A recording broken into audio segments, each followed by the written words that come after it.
सभी बच्चों को प्यार भरा नमस्कार। और आप सब कैसे हैं? अच्छे ही होंगे। आइए आज मैं अपने वीडियो में इस लेक्चर जो लिया जा रहा है इसमें हम ये विद्युत धारा के चैप्टर के एनसीईआरटी फिजिक्स में विद्युत धारा चैप्टर के एग्जाम्पल सॉल्व करेंगे, जिसमें मैं सभी बच्चों से कहता हूँ कि अपनी जो है बुक फिजिक्स की भाग एक बुक अपने फिजिक्स की सामने रख लें, जिससे आप एग्जाम्पल पढ़ेंगे और सॉल्यूशन मैं आपको बता दूँगा। हालांकि सॉल्यूशन दिया गया है, फिर भी मैं बताने का प्रयास करता हूँ। आइए देखते हैं। ये जो है ये पहला एग्जाम्पल, इसमें आप देखेंगे 3 पॉइंट टर्म्स के नाम से 3.1 ऊपर देख रहे होंगे लिखा है NCERT physics UP board chapter number 3 electric current example solution. पढ़ते हैं, आइए देखते हैं सवाल क्या है। 1×10⁻⁷ मीटर स्क्वायर अंतस्थ काट क्षेत्रफल वाले तांबे के तार 1.5 एम्पीयर धारा प्रवाहित हो रही है, जिसमें चालक इलेक्ट्रॉनों की औसत अपवाह चाल का आकलन कीजिए। औसत अपवाह चाल का मतलब होता है अनुगमन वेग से, पढ़ा है थ्योरी में, अनुगमन वेग अपवाह वेग। मान लीजिए कि तांबे का प्रत्येक परमाणु धारा के प्रवाह में एक चालक इलेक्ट्रॉन का योगदान करता है। प्रत्येक परमाणु चालक इलेक्ट्रॉन का तांबे का घनत्व 9×10⁻³ किलोग्राम प्रति मीटर क्यूब तथा उसका परमाणु द्रव्यमान 63.5 की यूनिट यानी kmu है। दूसरा पार्ट इसमें पूछा गया है, ऊपर निकाली गई अपवाह चाल की निम्नलिखित उदाहरणों से तुलना कीजिए। पहला पूछ रहा समान तापों पर तांबे के परमाणुओं की तापी चाल। दूसरा पूछ रहा है चालक के अंदर विद्युत क्षेत्र की संचरण चाल जो अपवाह गति उत्पन्न करती है। देखिए इसका सॉल्यूशन देखते हैं। पहले सवाल का पहला पार्ट है ए पार्ट। क्या था? 1×10⁻³ मीटर स्क्वायर अंतस्थ काट का क्षेत्रफल। तो पहले जो दिया गया है वो नोट कर लें।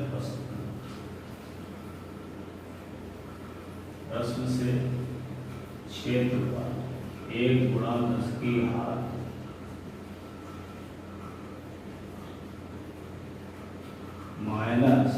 -3 मीटर स्क्वायर का क्षेत्रफल है।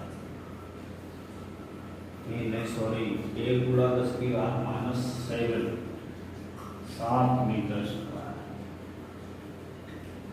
इसके बाद 1.5 एम्पीयर की धारा प्रवाहित हो रही तांबे के तार में। प्रवाहित हो रही तांबे के तार में 1.5 एम्पीयर की धारा। तो I बराबर 1.5 एम्पीयर।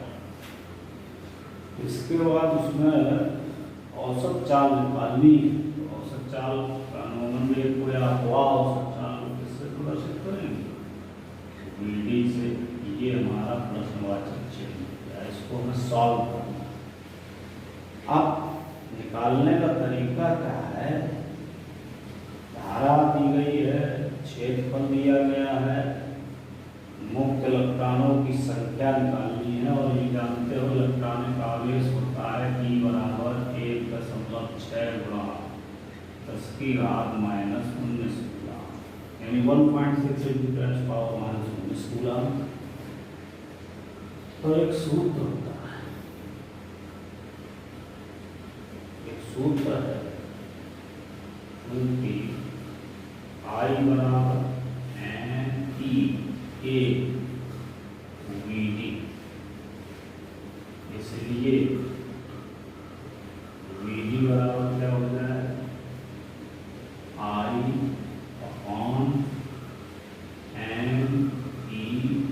अब देखो I का मान इसमें दिया गया है, E का मान दिया गया है, क्षेत्रफल का मान दिया गया, M का मान नहीं दिया।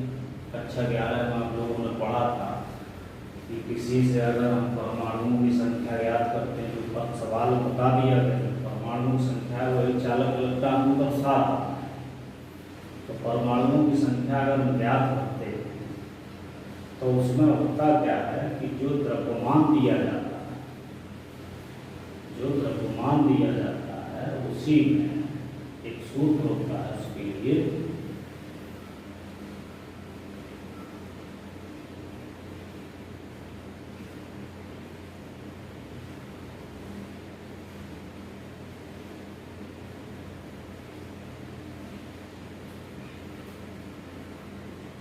स्मॉल m बटे कैपिटल M इंटू आवर्त संख्या।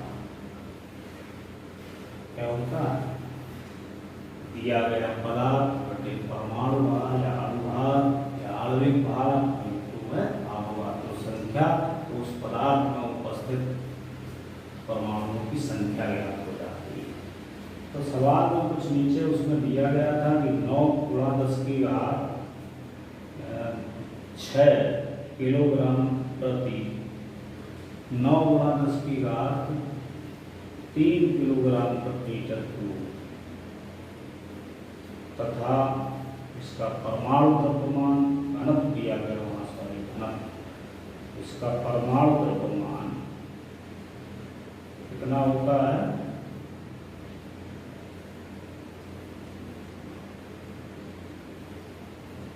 लिखा है 63.5 यूनिट। और आप वो बात कर सकते हैं, आप लोग जानते हो 6.02 × 10⁻23। अब हम इसमें देखो क्या करेंगे कि जो परमाणु का द्रव्यमान है वो 63.5 यूनिट है, तो वो चूंकि ग्राम में प्रदर्शित होता है ना, ग्राम, तो देखो n बराबर मान रखते हैं, ये तुम्हारा दिया गया है 9 × 10⁻³ एक बात इसके लिए और समझिए, सवाल में चूंकि क्या दिया गया है ना, चूंकि घनत्व T बराबर 9 × 10⁻³ किलोग्राम प्रति मीटर। इसका मतलब हुआ कि एकांक आयतन का ये द्रव्यमान है कितने का, एकांक आयतन। तो एकांक, इसलिए एकांक आयतन का द्रव्यमान कितना होगा,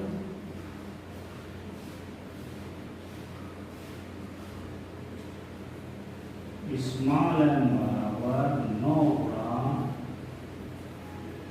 10⁻³ किलोग्राम।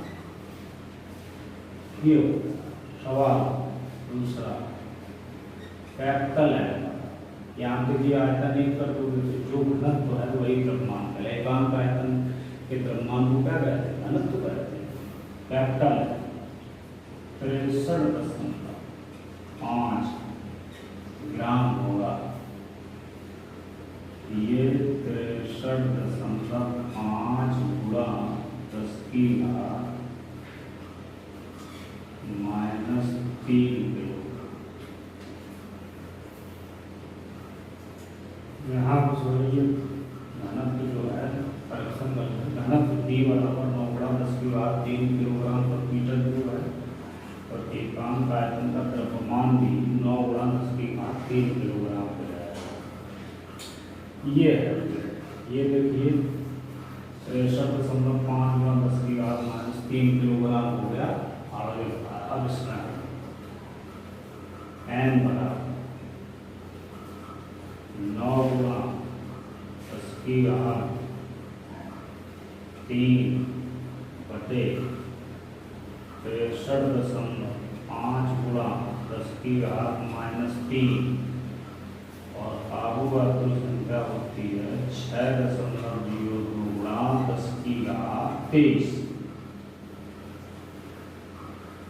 तो जब इसको आप सॉल्व करेंगे, कैलकुलेशन करेंगे, तो इसकी वैल्यू 8.5 गुणा 10⁻28 गुना 8.5 गुणा 10⁻28 प्रति मीटर क्यूब -3 लगा देंगे। ये परमाणुओं की संख्या और यही चालक इलेक्ट्रॉन।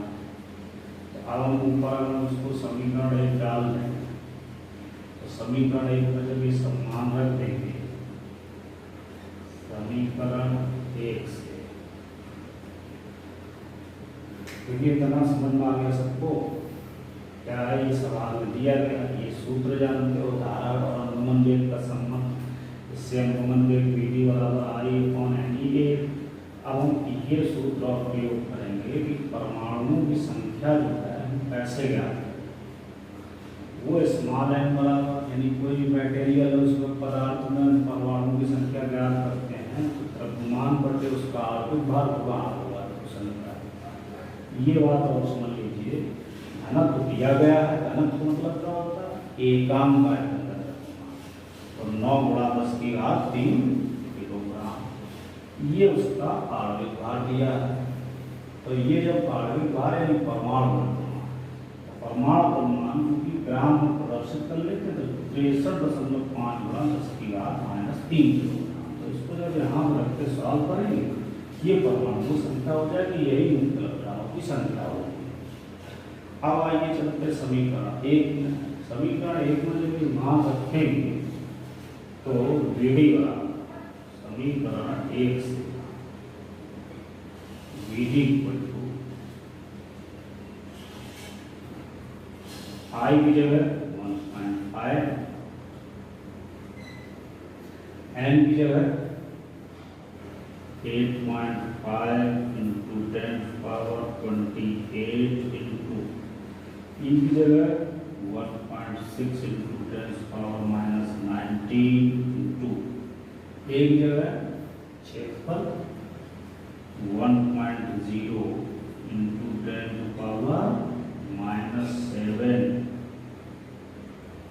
ये माना जाएगा। जब इनको सबको आप सॉल्व करेंगे तो 1.1 इंटू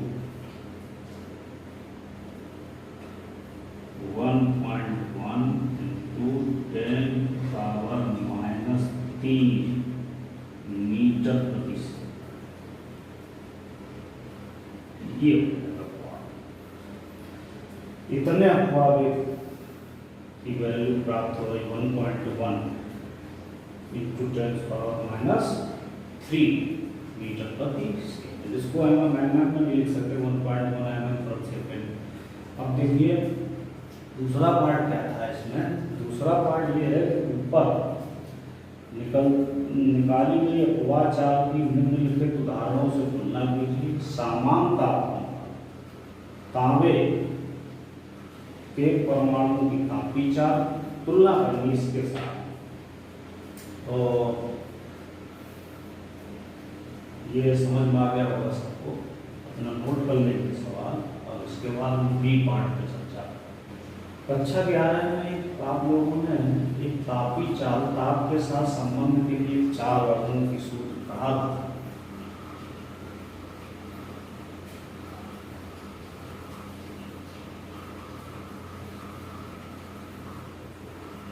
वर्गों की चाल का सूत्र क्या होता है, V √3 kBT बटे फैक्टर। और इसमें सामान्य टेम्परेचर को 300 केल्विन पर कैलकुलेट करते हैं। तो जब 300 केल्विन पर कैलकुलेट करते हैं तो इसमें वैल्यू जो होती है वो V बराबर 2 गुणा 10 की घात 2 मीटर प्रति सेकंड प्राप्त होती है। यानी अब अणु की तापीय चाल 2 गुणा 10 की घात 2 मीटर प्रति सेकंड कितनी है, 2 गुणा 10 की घात 2 मीटर। और आपने अनुगमन में कितना निकाला है, 1.1 इंटू 10⁻³ मीटर पर सेकेंड। अब जब इन दोनों में जब कंपेयर करो,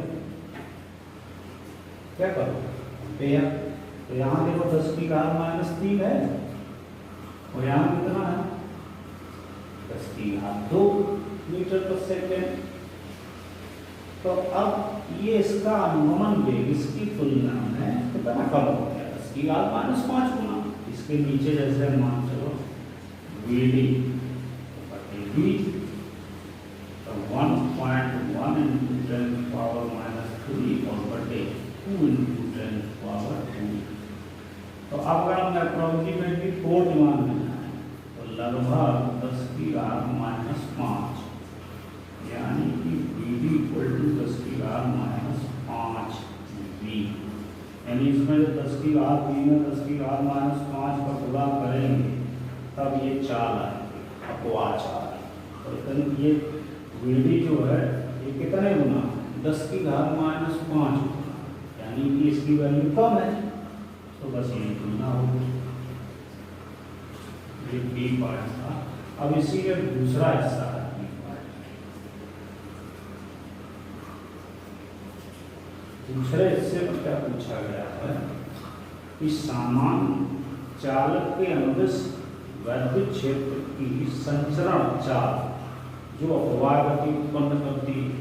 तो संचरण चाल में वैद्युत क्षेत्र विद्युत चुंबकीय तरंगों में हम चलते हैं, तो विद्युत चुंबकीय तरंगें जो होती हैं वो प्रकाश की चाल से चलती है।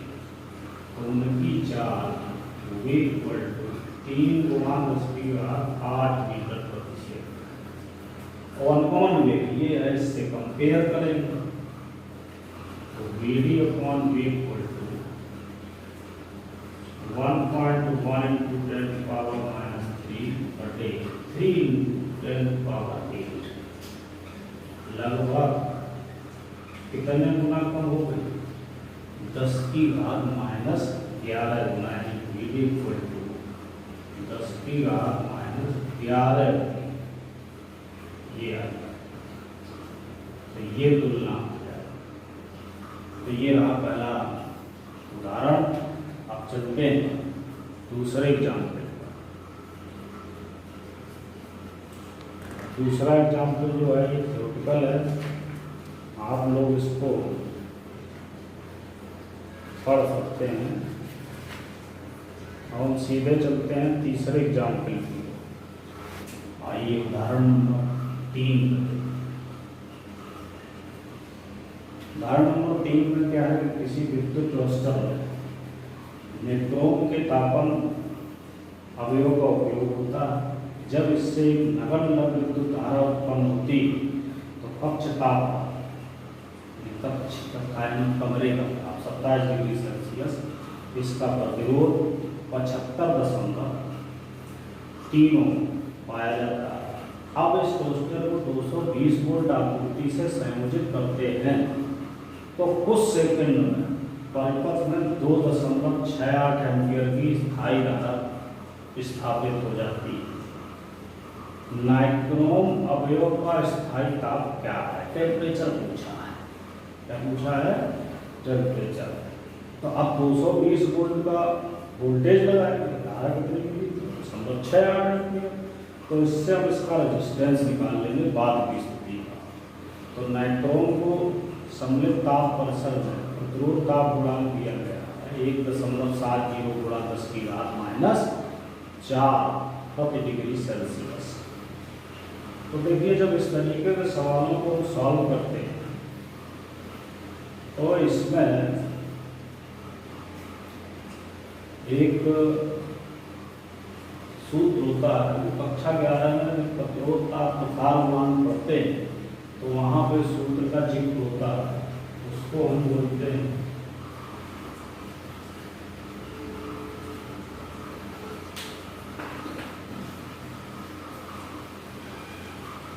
R2 बराबर R1 1 plus alpha T2 minus T1।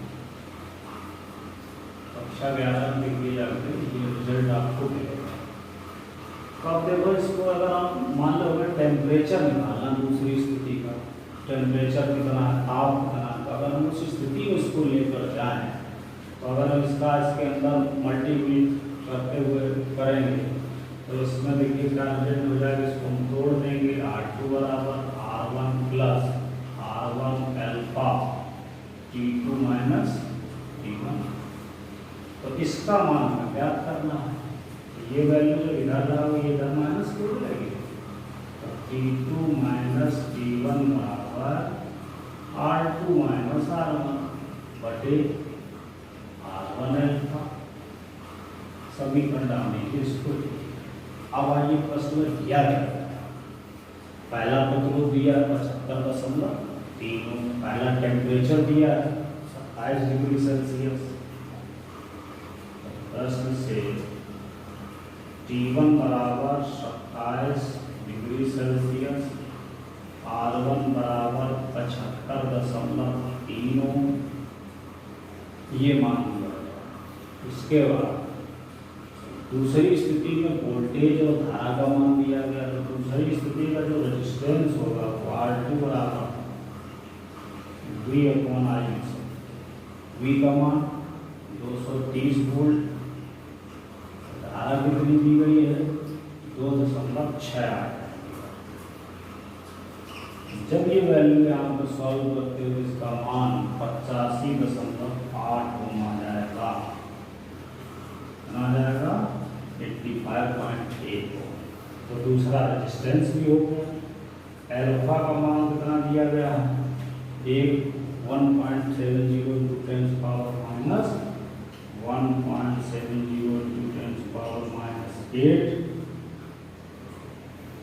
minus 4 प्रति डिग्री सेल्सियस। ये ऐसे लिख सकते हो। तो अब ये मान सभी समीकरण एक में रख दिए जाए तो वैल्यू सॉल्व हो जाए।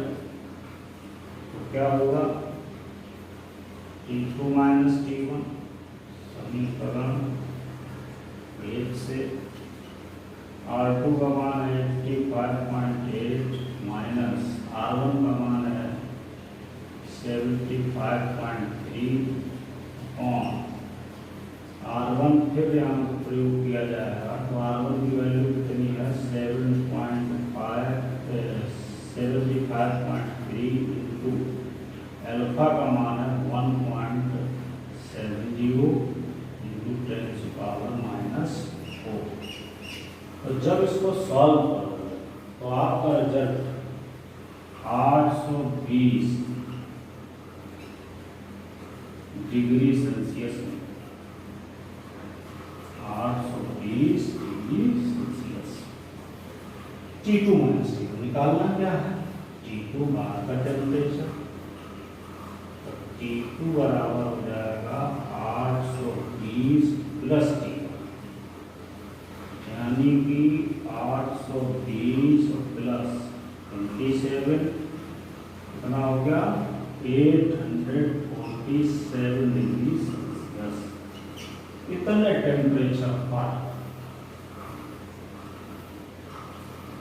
जो प्रतिरोध होगा उसकी वैल्यू 85.8 ओम है और यहाँ पर इतना तापमान स्तर निकला है। तो ये तीसरा एग्जाम्पल। अब आइए चलते हैं चौथे एग्जाम्पल 3.4। तो इसको पढ़ते हैं। प्लेटिनम प्रतिरोध तापमापी में प्लेटिनम के तार का प्रतिरोध हेमान पर 5 ओम तथा भाप बिंदु पर 5.23 ओम। भाप बिंदु का मतलब 100 डिग्री सेल्सियस पर, हेमान का मतलब 0 डिग्री सेल्सियस पर। जब तापमापी को किसी तप्त ऊष्मक में प्रविष्ट कराया जाता है तो प्लेटिनम के तार प्रतिरोध होता है वो 5.7 और 5 ओम हो जाता है। ऊष्मक का ताप परिकलित कीजिए। देखिए एक सूत्र आप लोगों ने पढ़ा है, R बराबर R01 प्लस अल्फा टी, पढ़ा है ना। R बराबर R01 प्लस अल्फा टी, या इसको मान RT बराबर। तो जब इस तरीके के सॉल्यूशन को हम सॉल्व करते हैं तो रिजल्ट हमें मिलता है RT माइनस R0 बराबर R0 अल्फा टी मिलता है। और अगर यहीं पर टेम्परेचर 100 डिग्री सेल्सियस हो जाए, 0 से सीधा 100, ये तो एक बेसिक। और अगर 0 से 100 हो जाता है, सीधा तापमान 100 डिग्री सेल्सियस चला जाता है, तो इसी की जगह पर हम R100 बराबर R01 प्लस अल्फा टी लिख सकते हैं। अल्फा टी की जगह क्या हो जाएगा 100, ठीक। इसको जब सॉल्व करोगे तो R100 माइनस R0 बराबर R0 अल्फा इंटू 100, समीकरण 2। अब समीकरण 1 में 2 का भाग दे दीजिए। ये RT माइनस R0 है, R0 पढ़ सकते हैं, upon R100 minus R0 equal to ये कैंसिल हो जाए।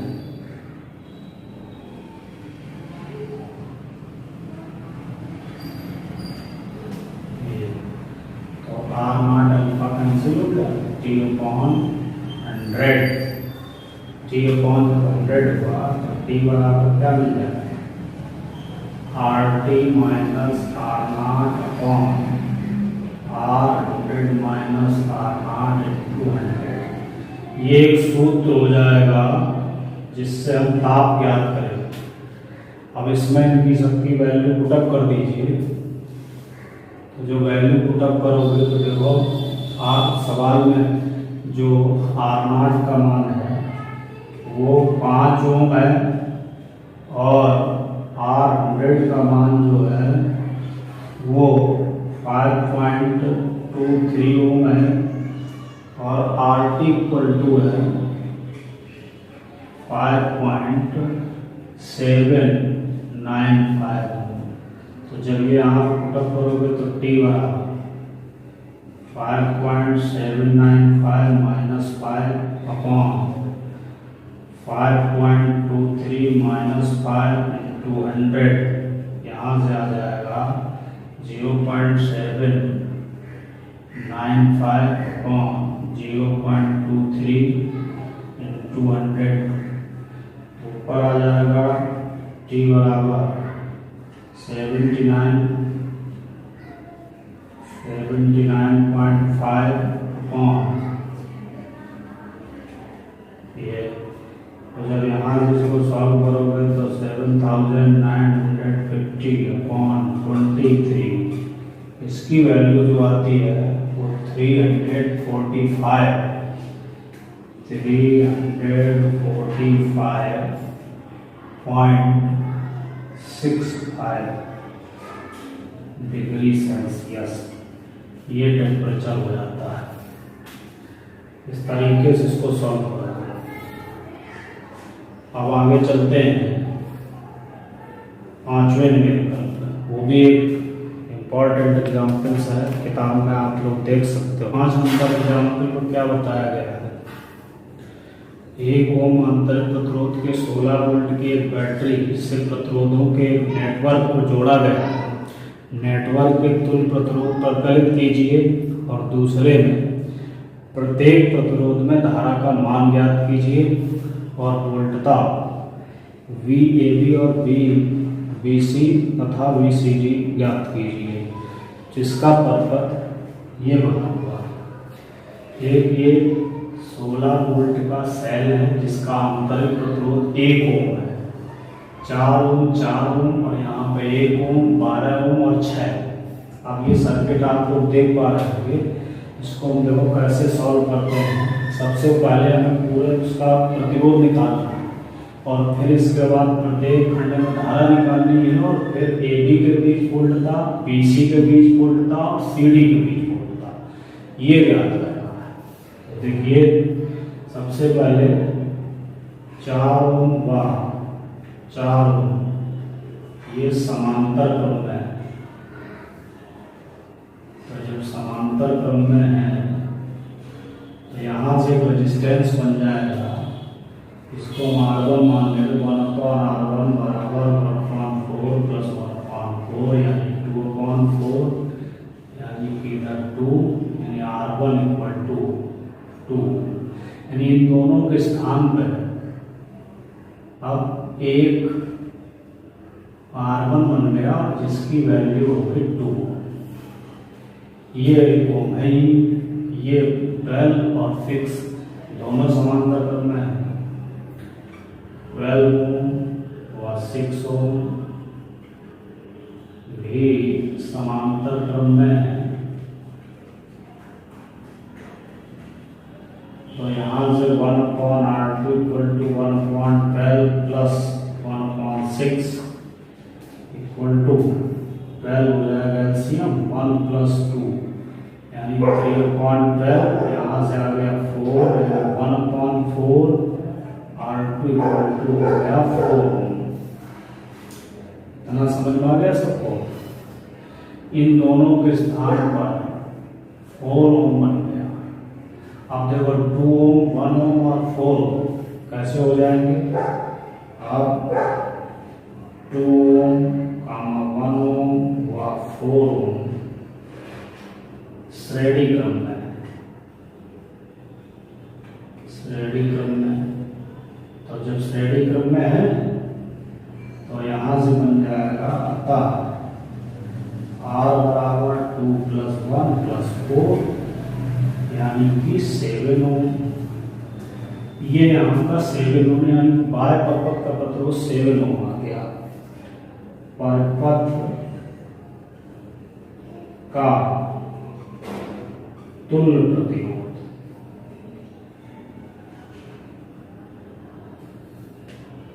बराबर 7 या इसको लिख सकते हैं R plus small r 7 plus 1 बराबर 8 ओम। अब इसमें हम देखिए परपथ कुल धारा ज्ञात करेंगे। परपथ ये हो गया तुम्हारा पहला पार्ट। अब यहाँ से बी पार्ट। परपथ में कुल धारा I बराबर E upon capital R plus small r 16/8 equal to 2 ampere. अब देखिए श्रेणी क्रम में धारा का मान समान यानी इस 2 ओम में धारा बराबर जाएगी, 1 ओम में भी वही जाएगी 2 और 4 ओम में भी 2 एम्पियर ही धारा जाएगी। यानी सभी इस खंड में 2 एम्पियर, इस खंड में 2 एम्पियर और इस खंड में भी 2 एम्पियर। तो ये सभी में धारा इतनी प्रवाहित होती है। तो आप देखिए प्रत्येक खंड में पूछा गया है। तो आप समांतर क्रम में वोल्टेज कैसे होते हैं? समान, और परिणामी वोल्टेज भी समान होता है। तो जो वोल्टेज 4 ओम का होगा वही 4 ओम का इसका होगा और वही 2 ओम का भी होगा। तो इसको हम ऐसे सॉल्व कर सकते हैं। मान लीजिए इसमें I1, इसको यहाँ पर I1 मान लीजिए और इसको I2 मान लीजिए। यहाँ पे I हो जाएगा, इसको I3 मान लीजिए, इसको I4 मान लीजिए। तो यहाँ देखो इसका वोल्टेज जब लिखोगे तो I1 × 4 बराबर I2 × 4। ये बात समझ गए? समांतर क्रम में वोल्टेज समान होता है। सभी बच्चे इसको ध्यान से समझे। तो I1 × 4 equal I2 × 4 equal total जो होगा, टोटल रेजिस्टेंस है 2, तो टोटल धारा कितनी है? I × 2। तो क्या हो जाएगा? यहाँ से जब इसको I का मान निकाल चुके हैं तो 2 × 2 इक्वल टू 4। ये हो गया। इसमें 4 से 4 ये कैंसिल हो जाएंगे। तो I1 बराबर I2 बराबर 1 एम्पियर आ जाएगी, 1 एम्पियर। यानी कि 4 ओम में धारा 1 एम्पियर, इस 4 ओम में भी धारा 1 एम्पियर। अब देखो इसमें लिखते हैं 2 ओम में धारा बराबर कितनी आएगी 2 एम्पीयर। अब इस खंड को देखिए 12 गुणा I3 बराबर 6 गुणा I4 बराबर 2 गुणा 4, यानी इसका वोल्टेज और इस पूरे का वोल्टेज बराबर, तो कितना आ जाएगा। पहले इसको कंपेयर कर लो, I3 बराबर 8/12